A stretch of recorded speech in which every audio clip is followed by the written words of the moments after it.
আপনার কি এমন হয় পড়াশোনা বা কাজে মন বসে না, অল্পতেই মাথা ব্যথা বা ক্লান্তি, রাতে ঘুম আসে না, সকালে উঠেই শরীর দুর্বল বা ক্লান্তি, সামান্য পরিশ্রম করলেই স্নায়বিক দুর্বলতা দেখা যায়?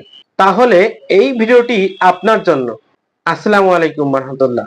আজকে আমি কথা বলবো এমন একটি সমস্যা নিয়ে যা বর্তমান সময়ে ছাত্রছাত্রী থেকে শুরু করে চাকরিজীবী, পেশাজীবী প্রায় সবার মধ্যেই দেখা যাচ্ছে। মাথায় কাজ না করা, পড়া মনে না রাখতে পারা এবং সামান্য কাজেই ক্লান্তি অনুভব করা।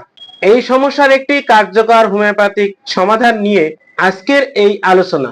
মানসিক দুর্বলতা ও স্মৃতিশক্তি কমে যাওয়ার পিছনে সাধারণত থাকে অতিরিক্ত মানসিক পরিশ্রম বা টেনশন, ঘুমের অভাব, পুষ্টিহীনতা, দীর্ঘদিনের অসুস্থতা বা দীর্ঘদিনের রোগে ভোগার পর দুর্বলতা।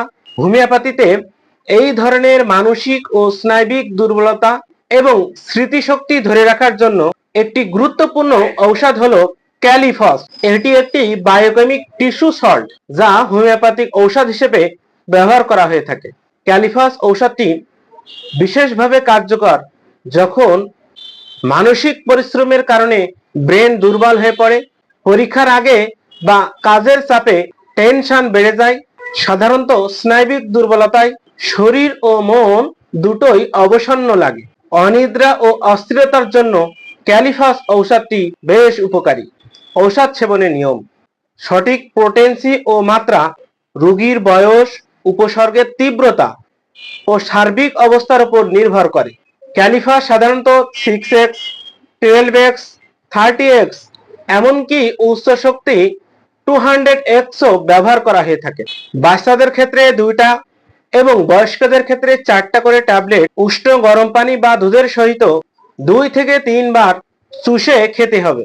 ক্যালিফাস এই ঔষধটি অন্তত 1 মাস খেতে হবে। সেবনের নিয়ম এবং বিস্তারিত তথ্য জানার জন্য হোয়াটসঅ্যাপ নাম্বারে মেসেজ দিবেন। আমি চেষ্টা করব উত্তর দেওয়ার জন্য। অনুগ্রহ করে কেউ কল করবেন না। আজকের ভিডিওটি ভালো লাগলে অবশ্যই লাইক দিন, কমেন্টে জানান। এই ভিডিওটি অন্যদেরকে শেয়ার করুন এবং আমার এই চ্যানেলটি অবশ্যই সাবস্ক্রাইব করুন। পরবর্তী ভিডিও দেখার আমন্ত্রণ জানিয়ে আজকের মতো এখানেই শেষ করছি। সবাই ভালো থাকুন, হোমিওপ্যাথিক চিকিৎসা নিন, সুস্থ থাকুন।